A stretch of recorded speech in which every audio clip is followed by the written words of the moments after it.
Hello, everyone. Welcome to VRIC Media, your most trusted voice in metals and mining. I'm your host, Daryl Thomas, and today we had the pleasure of meeting with a friend of mine, Steve Barton of In It to Win It. How you doing today, buddy? I am excellent, Daryl. Thank you for having me on the show. We're looking forward to getting into these commodities, getting into the charts, so that you can help us win some money here. In it to win it. Yep, for sure. Let's start. What was one of your biggest investments or trades this year? Let's start there. This year? Well, that's a good question. I hadn't thought of that. I'll have to look back at the books, but silver's done amazing. That's probably my number one. Mm-hmm. Just something simple like the SILJ, that has absolutely killed it. I've got some junior silver miners in the portfolio that have done even better than that, which have done amazing. So probably silver. Silver's definitely my number one. Yeah, it's up like over 100% now. So how about we start with silver? Let's look at that chart. I know we're going to cover silver. That's the hot topic right now. Now you got the CNBCs and these other big talking heads that are coming out, and they're bullish on silver now. So I'm interested in what the charts are saying. Okay, let's move on over to silver. Okay, so this is pretty interesting. Silver's in if we're going to just back up and kind of go long term right here, we're above 60 right now. But what I see with this chart is we're going to go super long term here. We've got this is basically the 1980 spike, right? Where we're all familiar when it ran up to about $50, and then it ran up here again in 2011. And then now here we are again. And so if we just plot a trend line, this is the silver futures market. We just plot a trend line from the 1980 peak to 2011, and then we run it back right up here to where we are now. And we could see that there was a triple top that just got broken through. We could see it hit perfectly right there back in October. And then we broke through it on November, and now we're up to new all-time highs. So this is really exciting, and kind of what we've all been waiting for and betting on with silver is for it to make this final breakout. Now we're kind of in no man's land, right? Like, where do we go from here? How do we pick price levels? What are our next targets? If we look in the short term, if we just look over here over the last couple of months, there's a couple patterns that stand out to me. One of them is we have what's called a bull flag, and basically that's just a pole going up, and you got kind of sideways consolidation. You could almost call it a pennant right here as well, kind of like a triangle formation, or a flag is a little bit more of a flat one, but they both do the same thing, and they can give you a measured upside target. So you basically take the bottom of the pole and you measure it up to the top side of the pole right here, and you can project that out to where the breakout is, and we can see that the next target for that flag pattern is going to be up around here, around $69. Okay, so that's kind of where I'm eyeing the next target, is around $69 for the next leg up. Do you use Fibonacci? Yeah, now I could also use Fibonacci extension here. If we do... The way I like to do it on silver here is take a little bit more of a long-term approach, and I'm going to take kind of like, spike lows and spike highs. And so this is going back to 2020 when during the cerveza sickness, when the world lost its mind and silver got all the way down to like $11. Okay, so we'll use the extension tool right here, and you just plot it from like a cycle low, right, and then you plot it up to a cycle high, and then you plot it down to the next low, and then string it across. And this will give you kind of baseline idea of where your next targets could be. Okay, so we could see that, like, if we zoom in here, let me make this a little bigger, and I'll expand this out a little bit. You can see that each one of these lines are kind of acting as support and resistance as silver starts to climb up. And I don't think that's a coincidence. I think it's just, there's lots of traders out there that are using the same charts we are, and they're looking at the same thing we are. And I don't think it's a coincidence that it's hitting these lines and taking a little bit to break through, and then boom, it breaks through the upside, right? So if we look here, there was a decent amount of resistance at the last one at 54. And then the one after that, 65, we just hit, right? We just hit it last week. So I don't think it's a coincidence that it got up to 65 and then came back down. So if we go on that Fibonacci extension, that's the 2618 level. If we go up to the next one after that, it gets pretty exciting. We're all the way up here to 83. So if you use the extension targets, that could be the next one up. And it makes sense that as these go, they kind of become parabolic, as those are the kind of moves that silver makes. And so I'm pretty excited for silver. I think, in the short term here, we could have a little bit of pullback. As far as support levels that I see are going to be that long white trend line that I had drawn before, which basically puts it around $54. And then after that, I think we've got a pretty decent support level around kind of the psychological level of 50. So you got this white line right here around 54, and then you got the psychological level around $50.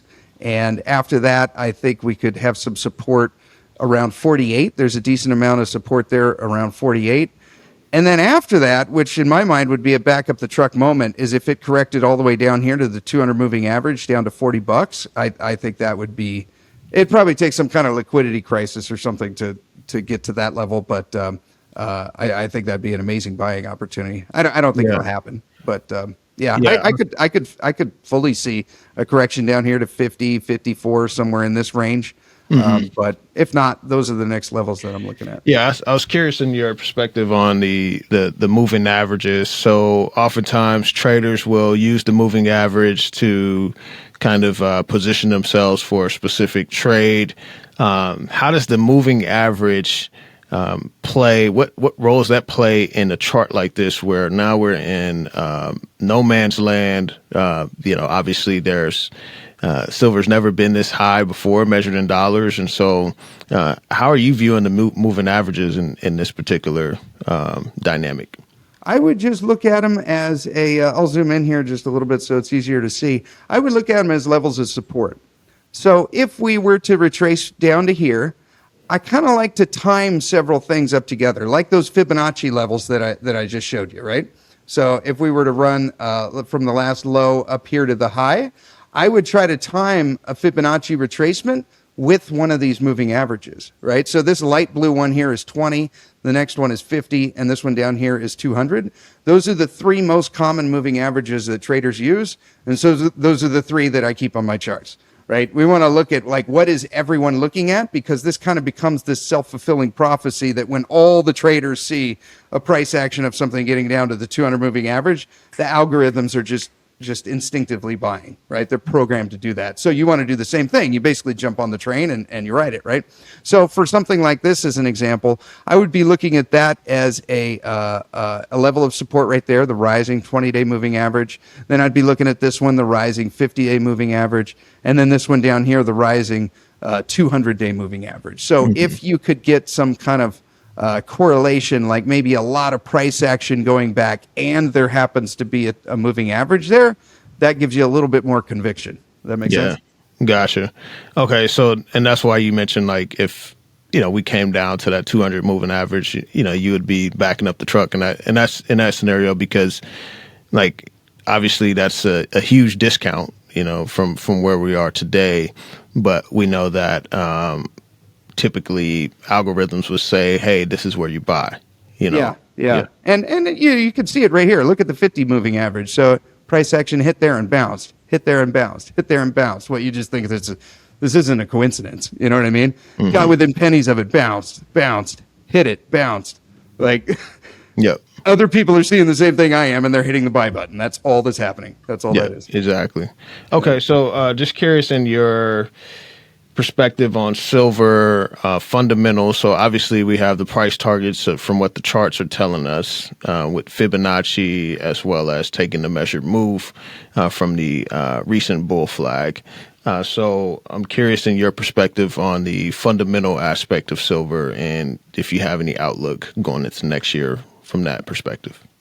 Well, I guess maybe a little bit of a word of caution. When I look up at some of the all-in sustaining costs of some of these silver miners, it's incredibly cheap. It's about a third of what the price is right now. So I think we have to remember, as silver, maybe I should call us silver and speculators and not silver investors, is that the price doesn't have to go up. Their all-in sustaining costs are somewhere between 19 and $25 an ounce, and we're selling right now. It's in the 60s.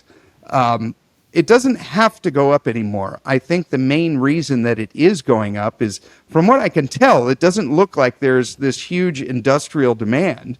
It looks like it's investors that are driving this price up. It's speculation. You know, the Federal Reserve certainly helped the other day when they decided to reintroduce quantitative easing. They took a pause from quantitative tightening for almost 2 weeks and then just started buying up their own bonds again. You know, I think that's a lot of what is driving this. And it can get crazy. I mean, you know, we look back at the 1980s and 2011, and I think we got to remember that we're in the beginnings of this parabolic move again, and it could end at any moment. You know, now I've got some price targets somewhere around $100. We're getting, you know, we're in the 60s now, but you know, it doesn't have to go up anymore. And I think, you know, have a plan to sell. Don't be the guy that just stays in here and rides it all the way back down. You know, you need to trim on the way up, in my opinion. Yeah. Okay, gotcha. And are you talking about the equities or the physical metal, or both? Both.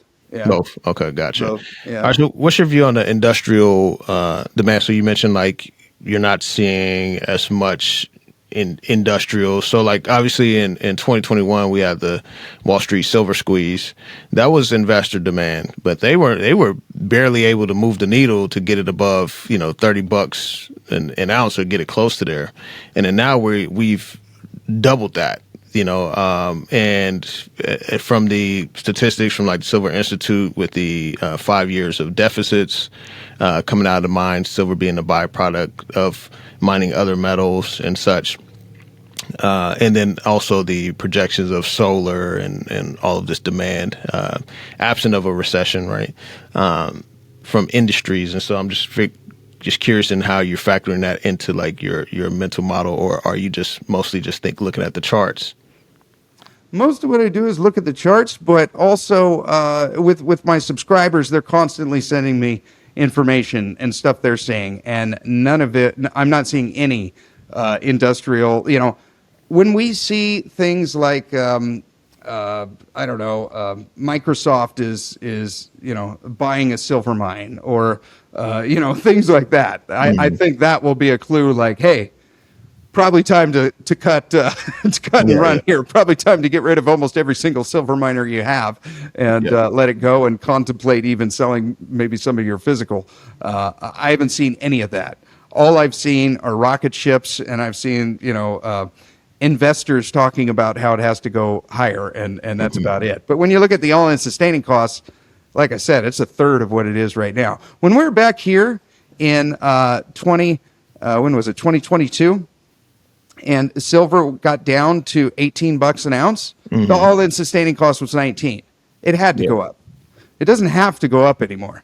You know what I mean? But I think it will. I think it will. We are entering into where the Fed is actually starting to print, and that should be rocket fuel for this bet. Yeah. Appreciate you sharing that. Yeah, because I was just thinking about the you know, kind of macro forces. Obviously, Fed printing, debasement trade, you know, deficits out of the mines, and then even at the you mentioned all in sustaining costs being low, and then now we have silver as a critical mineral on the minerals list from the United States government, and so we know that global trade has been having some issues around rare earths and some of these other metals, and so it's kind of getting interesting in that sense too. And so I don't know how much that's going to factor into where we see silver on the charts, but it seems like there's a lot of macro kind of economic tailwinds for the price of silver. I think so. We've got 3 of the best porphyry copper targets that I've seen in the past 25 years of exploring for porphyries. Vizsla Copper, we're the team that brought you successes including ISO Energy and Vizsla Silver. We've put our foot on 2 outstanding projects in central British Columbia with copper and gold and some molybdenum in there. Our Poplar South project, we're drilling there at the moment, and I think we're on the verge of a major discovery. If you want to learn more, you can find us at vizslacopper.com. All right. Well, let's look at silver versus the S&P. So obviously, you know, you and I, you know, we were both, well, I know you were, working a 9-to-5 job for a long time. I've been working a 9-to-5 job and such. And so oftentimes folks are encouraged to put money in a 401k or, which is typically tied to the S&P 500 and, these 60-40 portfolios and such. And so now we see that silver has been beating the S&P. And so just want to get your perspective on that. Yeah, I haven't looked at this chart in a hot minute, but it is pretty exciting. I remember the last time I looked at it, I was thinking to myself, okay, when we beat the August 20 right here, that's going to be pretty sweet. And lo and behold, here we are above it. So that is pretty awesome. So basically what we're doing here is we're dividing silver by the S&P 500. I could reverse the chart and it would just be a flipped image of it, a mirror image of it on the way down. But basically, this is looking fantastic as far as a breakout. As far as the next level that I see, this would be right up here, which would be 0.01. And this is looking fantastic. But we could see how ridiculous this can get. Way up here at the 1980 high, you could basically trade 3 ounces of silver for 1 share of the S&P 500. Now, I don't know that we're going to go back to that. A girl could dream. But I think it's realistic that we could, maybe trade a tube of silver ounces, 20 coins or something like that for a share of the S&P 500. The beauty of this market is it is so volatile that it is just ripe for a parabolic move like that, and we're just starting one right here. And I'm pretty excited that you had me bring this up because I haven't looked at this in a little while, in several weeks, maybe a month, and we finally cleared that. So that was the main area of resistance that we have. The next one is going to be going back here to 2016. So, yeah, this is exciting. This is really good. Let me look at the daily here just to check this out. Yeah. Yeah, so as the chart goes up, that means it takes less amount of silver ounces to buy a share of the S&P. Exactly. Yeah. Okay. Yeah. It takes 0.009 right now. So what is that? I don't know, 110 ounces or something like that for 1 share of the S&P 500. But I think that's going to be child's play here going into the future. If I look at this looks kind of similar to the silver chart. So we got a little bit of a pennant right here.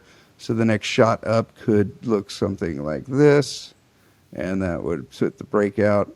Yeah, I think we're good to go higher. That's going to put us right at the resistance back there in 2016. So, okay, that's pretty cool. Got it. Okay, so some folks are saying that so one of two things can happen. Like even same thing, similar to the gold to S&P ratio. That either the S&P has to come down to meet gold. I was talking with someone recently about the S&P coming down to meet gold at 5,000 to where it's like 1-to-1, or gold has to go higher to meet like the S&P.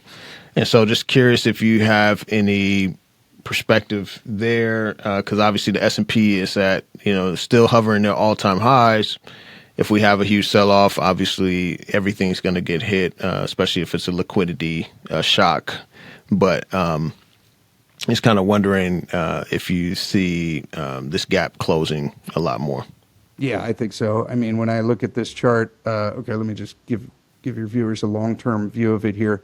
So this is going back to the 1980 spike, when you could trade, what do you call it?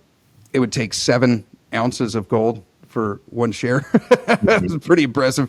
And then down here it's like 1.5. And right now we're at 0.63.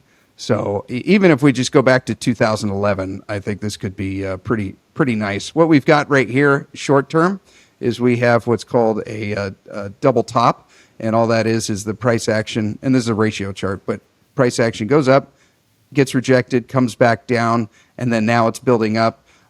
Once it gets to this point right here, which would be around 0.65, 0.66, we'll see if we get a triple top and it gets rejected. If we do, usually the way these go is it goes up like this, stops, goes up like this, stops, and then each time the duration gets shorter and shorter and shorter until it eventually breaks through. So every time it hits that trend line, it becomes more likely that it's going to break through on the next one or that one. So I was getting questions if this was a cup and handle pattern right here. It looks a lot like one. Yeah. You know, going up right here, and then you're kind of forming out the handle.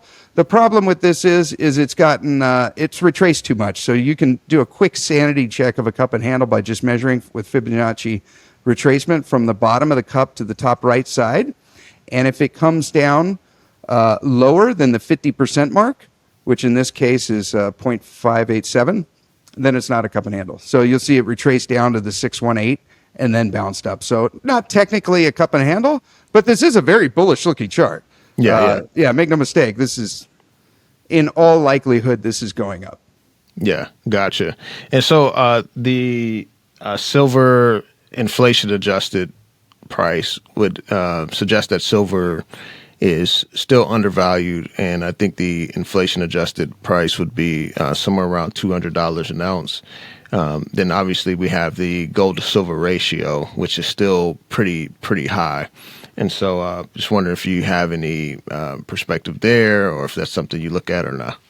I don't. I used to follow the CPI, and then I just got so miffed with, like, you know, they're saying that it's 2%, and I'm like, well, I don't know. I did the math on mine, and I'm closer to 9 or 10. Like, so I stopped paying attention to it. Anyways, gold and silver ratio. This one right here. Yeah, this is pretty interesting. So we got all the way up here to over 100 ounces of silver for 1 ounce of gold. That's all this is. It's just a ratio chart telling you what you could trade silver for to get 1 ounce of gold. And so we got all up here. And this, I think, was not a super tough call that, you know, it's a better deal to buy silver than it is to buy gold. And that's worked out amazing. Now we're down into the 70s and 60s. And this recent pattern right here that I just drew, this was a bear flag. And so it's kind of like a bull flag, just the opposite. And it basically shows you that you got this long drop right here and then kind of sideways. And then it dropped out. And you can measure these bear flags the same way you measure a bull flag. You just take the pole, drop it down, use your handy dandy little tool, and bring it down here for a projected target of around 62 to 1. So that would kind of be my next target here for gold, and the gold to silver ratio is down in the low 60s. And yeah, I mean, we did get a little bounce here, but it wouldn't surprise me at all if it corrected. What price would that translate to? 60 ounces of silver for 1 ounce of gold.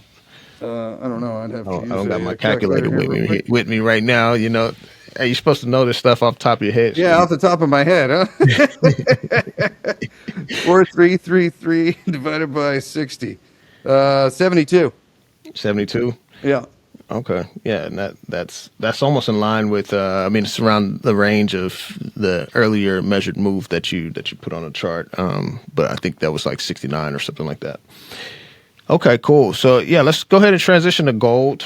Obviously, same kind of tailwind forces, except the industrial part, but we still have central banks buying. And I'm actually have on my list to read the World Gold Council's forward outlook for 2026. But you know, obviously, gold, you know, has had sold off a little bit, and now it's kind of bouncing back to. I mean, it hit 4,300, came down and closed a little bit under that on Friday, and so just curious in where you see gold heading next.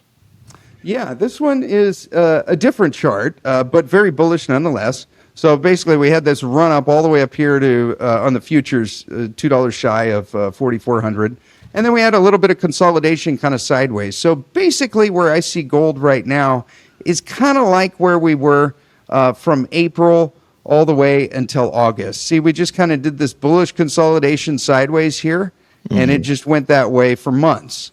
And basically what it was forming out was kind of a very long bull flag, right? So like a long bull flag like this, just kind of going sideways until it finally breaks out, right? And that's kind of what I see happening here, although I think it'll be shorter in duration. I don't think it's going to be 4.5 months long. I think it's probably going to be, you know, maybe a couple, 2, 3.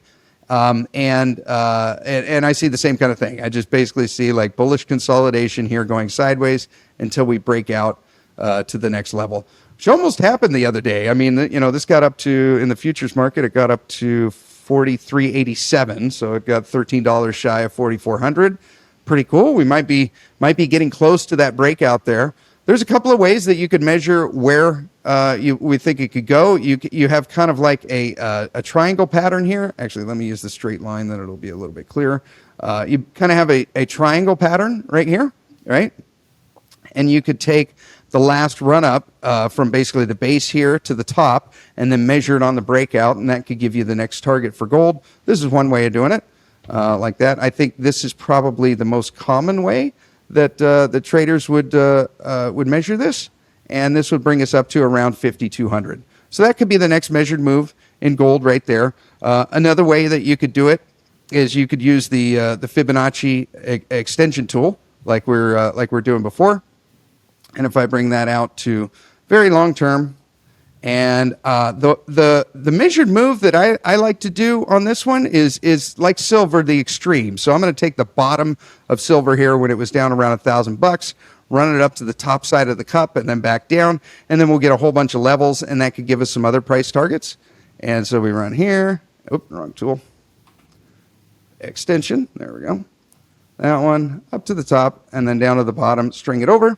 And you can see that top line right there, the 2618 level, hits right around the 4,400 where we are now. So the next level up from that would be way up here around 53, 5,400, which would kind of line up with the triangle pattern that I was talking about now. So that would be, I think the next move in gold is going to be a pretty swift move, so kind of like when we were consolidating sideways in this bull flag right here. I was telling my listeners and anyone that cared, like, try not to get too caught up of where you buy on here. If you get it down here at 33 or if you get it up here at 35, just get in, because the next move when this bull flag plays out is going to be violent and it's going to be quick. And I think this one's going to be similar. You know what I mean? Don't pick up quarters in front of a steamroller. If you have no position, if you're new to gold and you're new to silver and you're just watching Daryl and I for the first time and you're like, oh my God, you just realized what's happening to the currency. If let's say you're going to take a 10% position in your total portfolio, which is, we'll say your total portfolio is $1 million. You're going to say, okay, I'm going to bet $100,000 on gold and silver. I don't think it would be a mistake to bet 10 or 15,000 like tomorrow. I really don't. Like we're getting close to another one of these inflection points, I believe. And I think you just kind of got to throw your hat into the ring and take the hand you're dealt and get in. Gone are the days where, we're grinding out this 4-year handle on this cup and handle and we're just trying to bottom pick this thing. That move is over. I think we're towards the later stages of this bull market, and if you want to participate, you just got to get in. Yeah, gotcha. So if you were doing call options, would you? So obviously the miners are, there's so many other factors with mining. I mean, mining's a hard business. We hear that all the time, right? Would you rather play a call option on miners or something like a ETF, like a GLD, or something where it's more correlated with the physical gold moves upwards rather than earnings and input costs and all of that? Just curious in your perspective there. I've done both. I've done calls and puts on GLD. I've done calls and puts on miners. Whenever I do these call options, I don't think I've ever done one on GDX. But that could be a way that you could leverage it. Like if you think gold is going up, like this might be a pretty decent bet, is just do a call option on GDX to like January 2027. It's probably going to be pretty expensive. But call options that I like to do when it comes to this stuff is I like to do it on company-specific stuff. Here's one that I haven't done yet, but I may actually do with my premium subscribers, is we might do a call option on B2 Gold. Talking with Jordan Rushi of Mining Stock Monkey, he likes it a lot. It's undervalued. Talking with Rick Rule, he's on the bid there. I think a long dated call option on B2 gold going out pretty far could be pretty profitable. I like to take a commodity that I think has some bullish upside, along with a company that I think is undervalued, and then you place a call option on it. That can give you some real leverage right there. Yeah, definitely. Okay, so let's transition to the platinum group metals. Just curious what the platinum chart and palladium charts are saying. Obviously, platinum has had a huge move upward. I was doing some research here recently. I'm actually subscribed to a few newsletters, and they're saying that platinum, the market is so small. There's a huge potential for like a squeeze to the upside. Obviously, platinum back in the day was higher than gold. And then, it's used heavily in industry. And then right now, the amount of production that are coming out of South Africa and Russia is significant. And so any disruption to any jurisdictional risk in regards to South Africa and such, and mining there, we know there's been many issues that have come out of there for a long time, could squeeze this metal higher. So I'm just curious in your perspective on platinum. Yeah, so this is platinum, the spot price of platinum in US dollars going back to the mid 80s.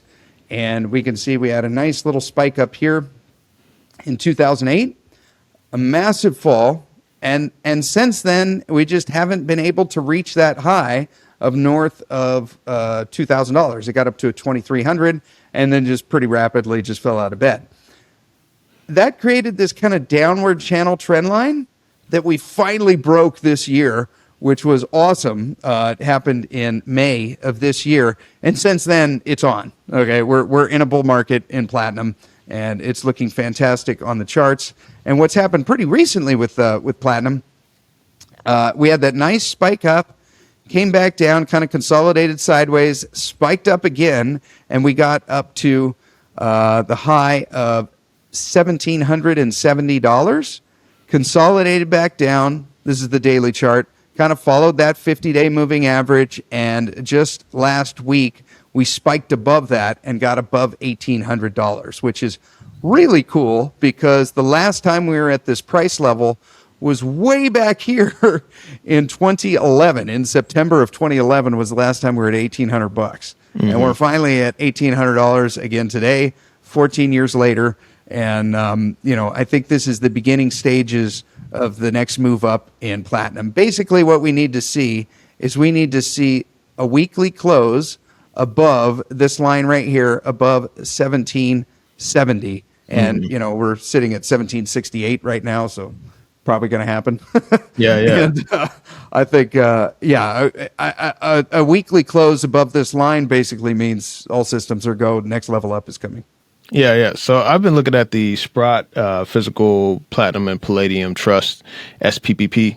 Mm-hmm. So that's something that I've been positioning in. I was positioned in Stillwater, Siboney for a while. That's actually broken out significantly, and that's a platinum miner. But these metals can carry a lot of risk. I mean, they can be volatile and such. And so I started positioning in SPPP.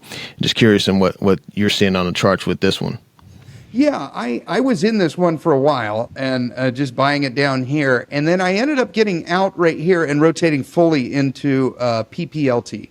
Mm-hmm. And the reason I did that was I had Ed Stirk on my show. He's he's part of the World Platinum Investment Council. And he basically took about an hour to lay out a case that platinum was heading into a surplus market going into 2026, 2027.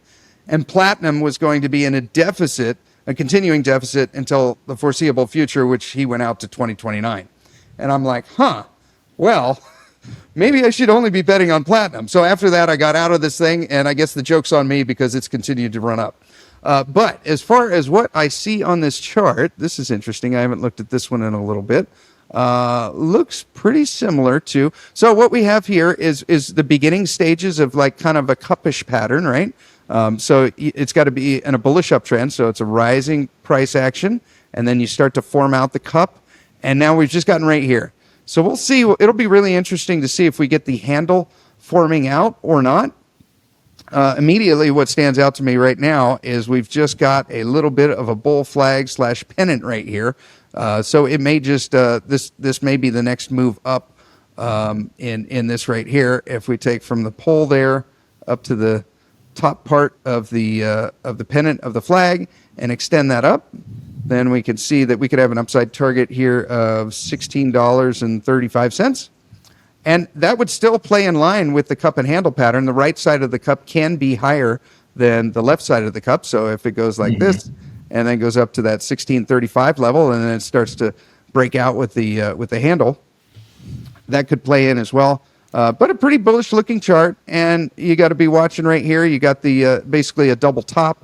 Let's see, the height right there was 1565. And then over here, 1564, so almost a perfect double top to the penny. So I would expect this to correct a little bit before another move higher. But I'm pretty bullish on the PGM, so I'm definitely biased towards the upside. This isn't a perfect cup and handle pattern. Ideally, you want to see like a rounded cup like this, not quite as much, jagged. But for the size of this fund, I think that's totally normal. And pretty bullish looking chart. Okay, gotcha. So a friend and mentor of ours, Rick Rule, he came on my show back in September, and he was positioning himself into Sprott. And so I kind of, did my little due diligence and started positioning myself into them as well, ticker symbol SII. And they have been performing well lately. He mentioned okay, well, what about the business model instead of positioning in a SPPP, or a Sprott Silver or Sprott Gold, Fizz?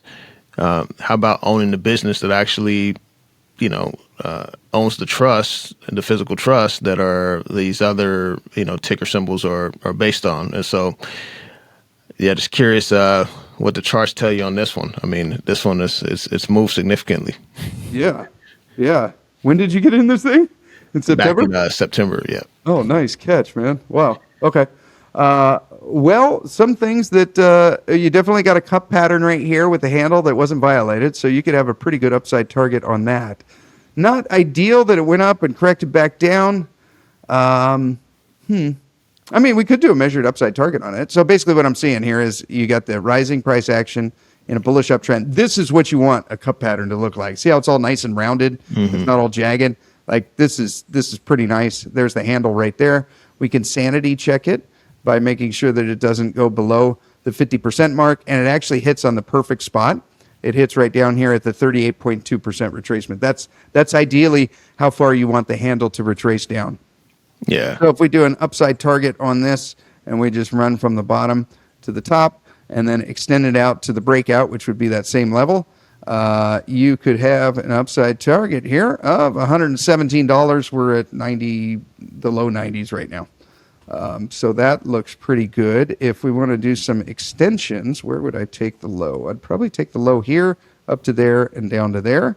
And so let's see what the extension targets look like. We'll run it from there, up to there, down to here. We'll run it over. Is that where most traders would go? Probably. Not a whole lot of price action along those levels, so maybe no one else is using that. Let's see, 99 gets hit, or 99.50, and then 109. Okay, so 109 is kind of close to where the cup and handle target would be, so that would probably be a pretty good level to target right there. Yeah, for sure. Yeah, when Rick had mentioned that, I was like, okay, yeah, that's you got so many dang rabbits in the hats and cars up his sleeve. You just never know. Yeah, I look at these guys as they're kind of like the I don't know, the hardware store that's selling pickaxes and shovels and stuff to the miners in California when they were rolling in. Yeah, for sure.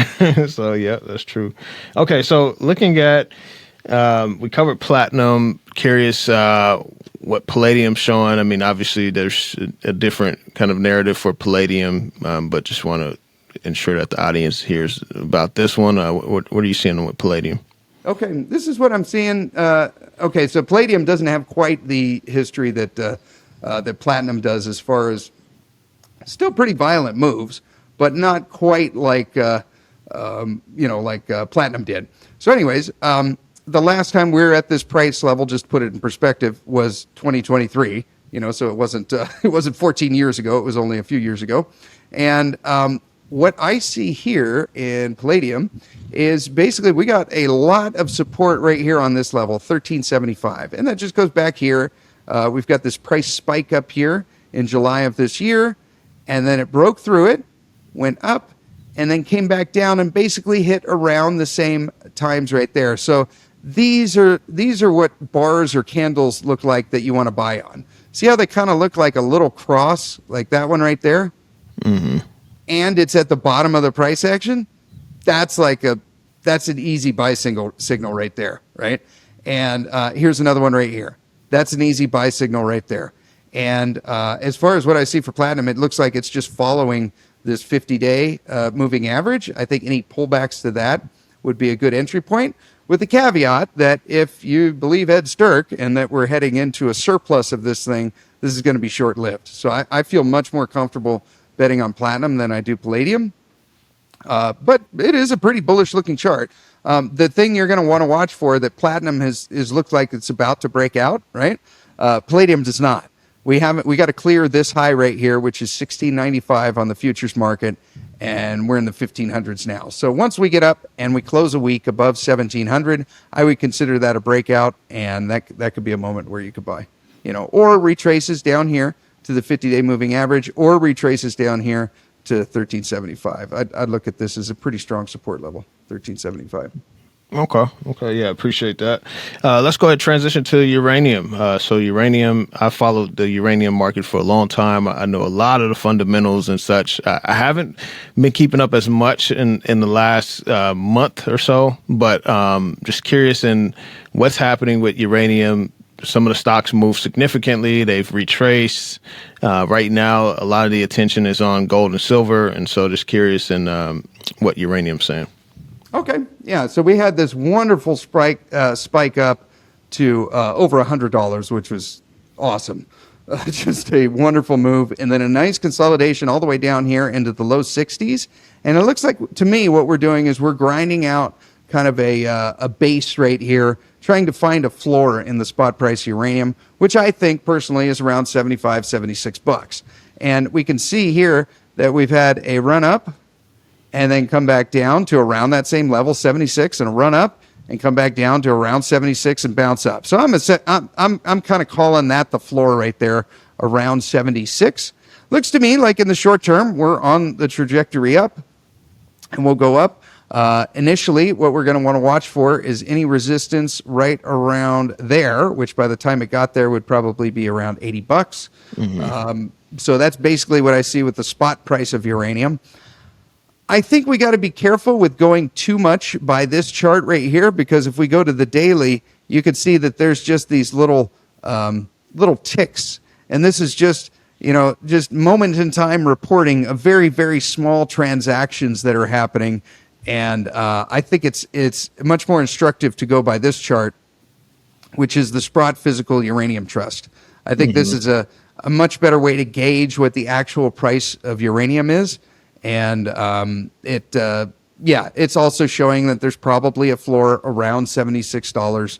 And I don't think, when you look at the term contracts, they're at 81 right now. So I don't think it's going lower than that, at least not for any lengthy period of time. Yeah. Okay. Got it. Okay. Then let's look at copper, and then let's leave it off on oil. And so where's copper at right now? Okay. Here is the American spot price of copper. So this is what copper's worth in New York on the COMEX. And I wrote in one of my recent free newsletters that I think we're actually at an all-time high in copper here. And you say, okay, well, Steve, then what is this right here?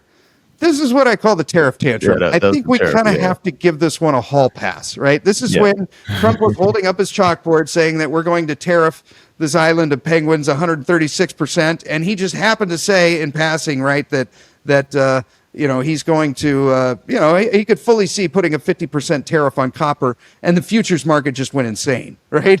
And so here's his chalkboard moment. And then after here, he tweeted something about, sanctioning copper, and it just blew apart the chart. All my moving averages went everywhere. And I guess I still haven't let it go. So if, let's say we took this out. So let's just say this didn't exist and he didn't tweet that or say it on NBC or whatever. I think the chart would basically look something like that, right? We wouldn't have had this spike up and it would have all been hunky-dory. And look, we've got a new all-time high here. And I think what can back that up slightly is we go over here. This is the futures market of copper on the London Metals Exchange. They do this. Now, you kind of don't look at the price per se, because this is a price per ton of copper. So it's 11,500. Right. And so you got to divide that by 2,200. And luckily they do it in dollars, so we don't have to do that math either. But if we zoom out on this long term, we could see that we're in an undebatable all-time high here, nominal high in dollars. And I think if we negate that little part right here, that little tantrum that we had, we're at an all-time high in copper as well. So I kind of look at that as almost like the platinum chart that we're looking at. Like we've kind of pierced the bubble, right? We've gotten up high enough to where we've pierced the balloon, and the air is slowly starting to leak out. So it's going to be easier and easier and easier for it to move higher and higher. So I'm very bullish on copper. I'm betting on it. I think that copper is going to do extremely well here over the next 3 to 5 years, and I think it should be a part of everyone's portfolio. I really do. Yeah. How much of the copper, your bullishness on copper has to do with the charts versus like the fundamentals of, obviously there's, it takes a long time to get these mines built. Data centers are going to need a lot of copper and such. It's obviously a strategic resource and mineral that's needed for like governments and such. And so just curious in how much of that plays into your thesis. Probably 50-50, like you say, they're more and more people want to have electricity every day. And my last Google search was 38% of the population has access to no electricity or has access to intermittent electricity. 4 out of 10 people on the planet, that's insane. They're not going to do it without copper. It's the cheapest, most effective way to do it. And I think that changes. And then when you look at the mines, like look at what happened with Grasberg. Look at what happened with Ivanhoe. You've got these giant projects that are having radical trouble, and it's like the world just lost 9% of its copper supply, and nobody cares. Yeah. But then on the other side of the coin, like say, I look at this copper chart that's making an all-time high. I look at the one on the LME, it's making an all-time high, and no one cares. I spent Thanksgiving with the family, and they watch news like it's going out of style. And there was a lot of dogs jumping through hula hoops, and there wasn't a darn thing on copper. You know what I mean? Like, no one cares. Yes. I think you just got to kind of throw your hat in the ring and, wait it out 3 to 5 years, and you'll do fine. Here's an easy one to bet is COPX. I think gone are the days where just bottom picking this thing and trying to catch the run.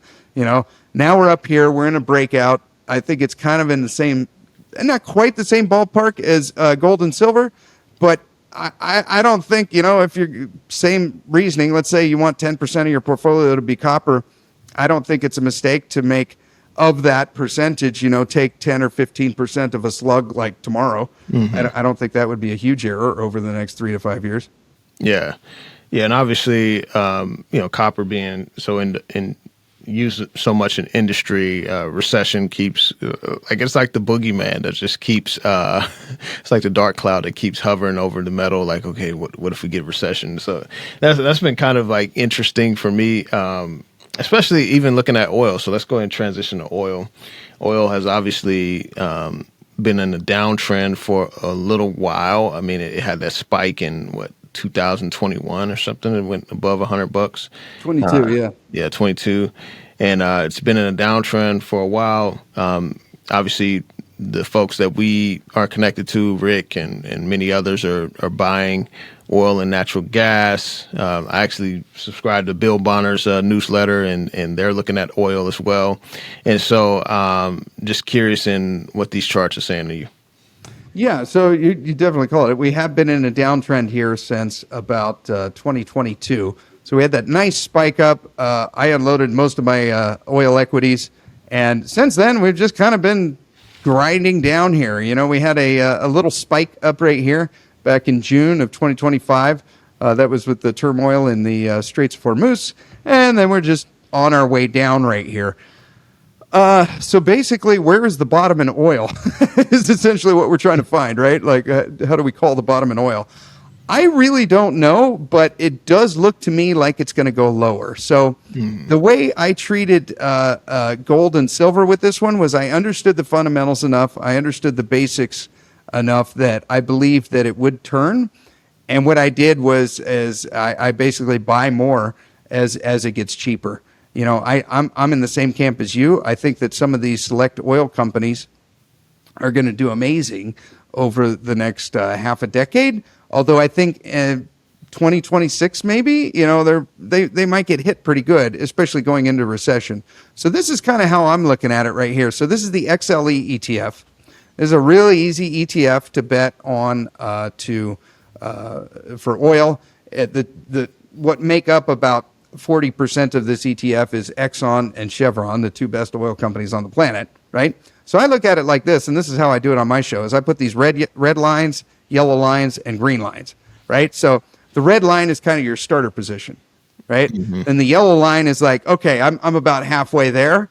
And then the green line is like the back up the truck. I didn't think this would happen, but we actually got here. Like, now we need to double down, right? So this is the way I look at it is, and I put these lines at points where you have a lot of price action or maybe moving averages, you know, points where it looks like it could come down, and that's where a lot of people would have their limit orders. Like if you follow this green line across, you can see that there's a lot of price action where it kind of hits around there or stops as resistance, and then now it acts as support.